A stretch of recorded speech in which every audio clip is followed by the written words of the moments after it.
Before this story truly begins, before you decide whether what you're about to hear feels right or wrong, before you judge the choices, question the decisions, or think you already understand what love is supposed to look like, let me ask you something honestly.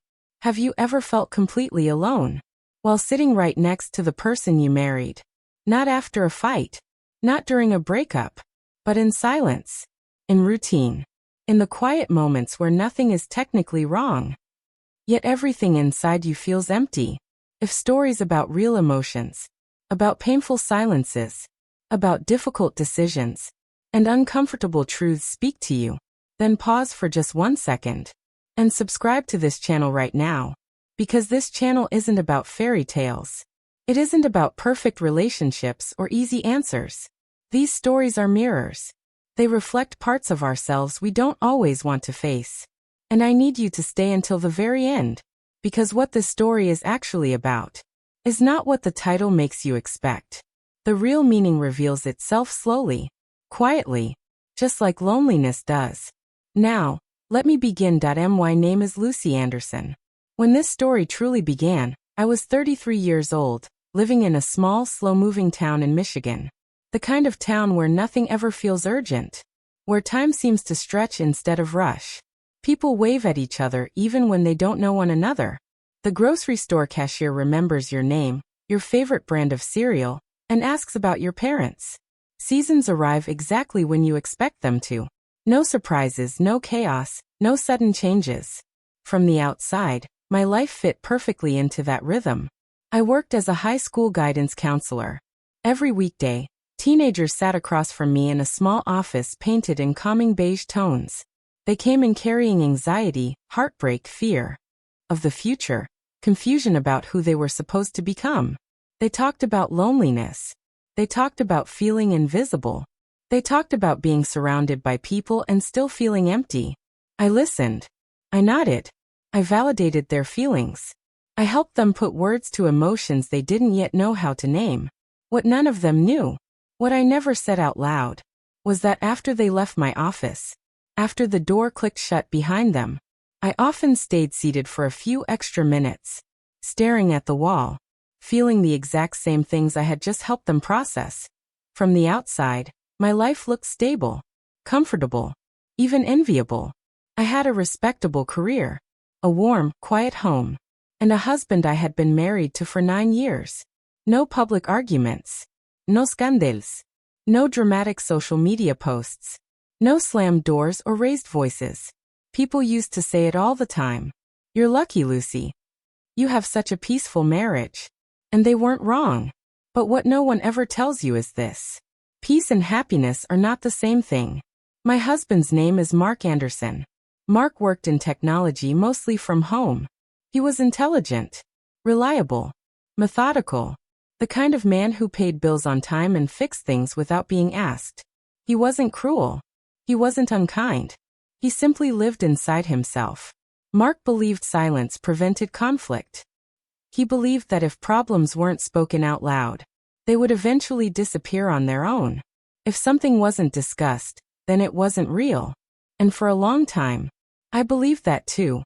Our marriage didn't collapse in a single moment. There was no betrayal, no screaming matches, no explosive arguments or shocking discoveries. What happened was quieter, and somehow much more painful. We drifted, slowly, silently. We still ate dinner at the same table, still shared the same couch, still slept in the same bed, but conversations became shorter. Laughter grew rare. Eye contact slowly disappeared. At night, we lay facing opposite walls, our backs sometimes touching, our minds miles apart. There was no intimacy, just routine. And routine, when left unchecked, can suffocate love without making a sound. The hardest part wasn't the loneliness itself. It was not knowing when it began. Loneliness doesn't announce itself. It doesn't arrive with a warning. It creeps in quietly, when no one asks how your day really was, when your thoughts stay trapped inside your own head, when being together no longer feels like connection. Some nights, I stared at the ceiling and wondered, is this just what marriage becomes? Is passion supposed to fade into silence? Is this normal? Or am I slowly disappearing? I told myself this was just adulthood, that long marriages naturally settle into quiet routines. But deep down, I felt invisible. What I didn't know then was that Mark felt the distance too. He noticed my forced smiles, my quiet sadness, the way I stopped talking about my day. But instead of addressing it, he withdrew further. Two people standing on opposite sides of the same problem, both afraid to name it. Until one ordinary evening changed everything. That I was folding laundry in the living room. The television was on, but neither of us was watching it. Mark walked in and sat beside me on the couch.